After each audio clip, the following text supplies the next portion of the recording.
દાદરા નગર હવેલીના દાદરાના નવા પંચાયત ભવનથી થોડે દૂર હર્ષ કોમ્પ્લેક્સની સામે બુધવારે સવારે એક નવજાત શિશુનું મૃત્યુ મળી આવ્યું હતું, જેના કારણે વિસ્તારમાં સનસનાટી મચી ગઈ હતી। સવારે 7 વાગ્યાથી લઈને 7:30 વાગ્યાની વચ્ચે લોકોએ રસ્તા ઉપર એક નવજાત બાળકીનું મૃતદેહ જોયું અને તાત્કાલિક દાદરા પોલીસ સ્ટેશનને જાણ કરી।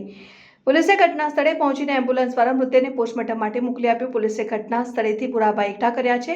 નવજાત શિશુનું મૃત્યુ કેવી રીતે થયું, લાશ રસ્તા ઉપર કેવી રીતે પહોંચી અને આમાં કોણ સંડોવાયું હોઈ શકે છે, આ બધું તપાસ પછી જ સ્પષ્ટ થશે। જ્યારે પંચાયતના લોકોએ આ ઘટનાની સખત નિંદા કરી છે। હાલમાં પોલીસ આ મામલાની સંપૂર્ણ તપાસ કરી રહી છે। શૈલેષભાઈ, દાદરામાં આજે જે ઘટના બની છે તેના પર તમે શું કહેશો? દાદરા માટે ખરેખર બહુ દુઃખદ ઘટના છે, કેમકે જે પણ વ્યક્તિ આ કૃત્ય કર્યું છે સારું નથી દાદરા માટે। મારો કહેવાનો મતલબ એટલો છે કે દાદરામાં કે દાદરા નગર હવેલીમાં તમે અગર છોકરા માટે ભેદભાવ રાખતા હો તો આ ખોટું છે। આજે સરકારશ્રી આટલું બધું આપણા માટે કરી રહ્યા છે કે છોકરાને પણ અને છોકરીને પણ એક સમાન, આજે છોકરી છોકરા કરતાં પણ આગળ વધી રહી છે।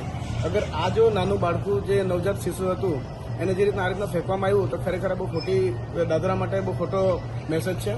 મારે કહેવાનું એટલો જ છે કે જે પણ માતાએ એમને એમના પેટમાં 9 મહિના સુધી રાખીને પછી આ રીતના અગર ફેંકતી તો એ માને માં નથી કહેવામાં આવે। અગર કોઈ બી વ્યક્તિને બહુ ઘણી જાતની પ્રોબ્લેમ હોઈ શકે, પણ એ પ્રોબ્લેમનો હલ કાઢી શકીએ અગર આપણે વિચારીએ તો। જેમ કે છોકરી અગર તમે નહીં રાખવા માંગતા હો તો અહીંયા એડોપ્ટ કરવા માટે ઘણા એવા NGO છે, એમને નાનાથી મોટા કરી શકે। અને ઘણા લોકોને તો છોકરા નહીં રહી એવા લોકોને પૂછો કે તમે આવી રીતના છોકરાને ફેંકી નહીં શકે, કેમ કે ખરેખર દાદરા માટે બહુ ખોટી ઘટના થઈ છે। આ જેણે બી આ રીતનું કૃત્ય કર્યું છે તેના શું સંદેશ?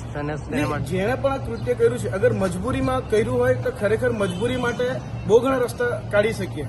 અગર આ રીતના જાણી જઈને ફેંકવામાં આવ્યું છે તો એને સરકાર જે છે કે અહીંયાથી દાદરાથી જે પંચાયતની ટીમ જે હશે કે આશા કે ક્યાંથી પણ એમને શોધવામાં આવશે અને કડીથી કડી એમને સજા આપવામાં આવે। અને સરકારશ્રીને આ જ કહેવા માંગુ છું કે આવી રીતના અગર આ રીતના થશે તો આપણા પ્રદેશની વાત હોય કે ભારત દેશની વાત હોય આ ખોટું કહેવાય। તો એ જે પણ જે માણસે કર્યું છે એના માટે કડીથી કડી કાર્યવાહી થાય એ મેં કહેવા માંગુ છું। કમલેશભાઈ, આજે જે દાદરામાં એક ઘટના બની છે, એક નાની જન્મેલું છોકરુંને રોડ પર નાખી દીધું હતું, શું છે પૂરી ઘટના અને શું કહેશો એના પર? आज हमारे दादरा में एक बहुत दुखद घटना बनी है। जो एक नवजात छोकरी ने जन्म लिया तो उसको यहाँ पे कोई कचरा में डाल के गए और कुत्ते लोग उसको थोड़ा नुकसान भी पहुँचाए। तुरंत पता चला तो हमारे दादरा की पुलिस की पूरी टीम आ गई। अभी उसकी जांच चालू है। अभी मेरा एक ही लोगों से कहना है कि आज आपको अगर बच्चे पालने में या कुछ भी करने में तकलीफ होती है या कोई बीमारी है, कुछ भी है, तो आज हमारे यहाँ NGO इतना है कि उसको लेने के बाद वो लोग पूरा साथ संभाल लेते हैं।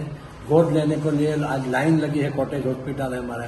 तो मैं आपके माध्यम से एक ही बात करना चाहूँ कि भगवान आपने को जो कोई जीव देता है तो ऐसा मारने के लिए नहीं है, ऐसा काम नहीं करे।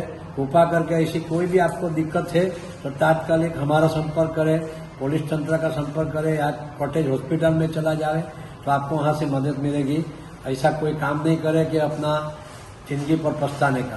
और ये जिसका भी बच्ची है तो मैं आपके माध्यम से कहना चाहता हूँ कि अगर बाद में पता चलेगा, हमारी पुलिस ढूंढ ही लेगी, बाद में पता चलेगा तो आपको भुगतना पड़ेगा। उससे अच्छा है कि आप आके डिक्लेयर कर दें कि बच्ची हमारी थी और ये प्रॉब्लम की वजह से हम लोग ने ऐसा किया, ऐसा बता दें। इसी मेरी आपको मेरी रिक्वेस्ट है। और ये दुखद घटना का मैं बहुत दिल से खेद व्यक्त करता हूँ। बहुत खराब हमारे गांव में आज घटना हुई है।